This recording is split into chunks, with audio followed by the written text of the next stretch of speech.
மீனவர்கள் படகுகளை நிறுத்தி வைக்கும் கடற்கரை பகுதிகள் பெரிய கோட்டக்குப்பம் கிராமத்தைச் சேர்ந்தவர்கள் சடலங்களை அடக்கம் செய்யக்கூடாது என நடுக்குப்பம் மீனவர்கள் வலியுறுத்தினர். இதில் காவல்துறை அலட்சியமாக செயல்படுவதால் இருதரப்பினருக்கும் இடையே மோதல் ஏற்படும் சூழ்நிலை உருவாகியுள்ளது.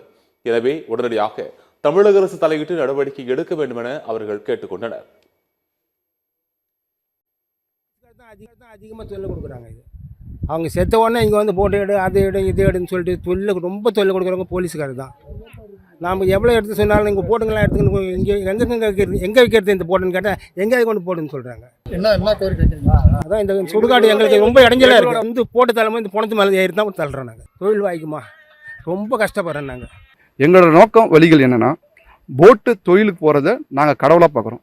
சடலத்தை அங்கேருந்து தூக்கிட்டு வராங்க. தூக்கிட்டு வந்து அந்த சடலத்தில் இருக்கிற வண்டியில் மேலே இருக்கிற மாலையை எடுத்துன்னு வந்து எங்கள் வலை மேலேயும் எங்களுடைய போட்டுலேயும் போதும்போது அது ரொம்ப வருத்தமாக எங்களுக்கு கடவுளே அதுதான். சுடுகாடு இருக்குது அவங்களுக்கு.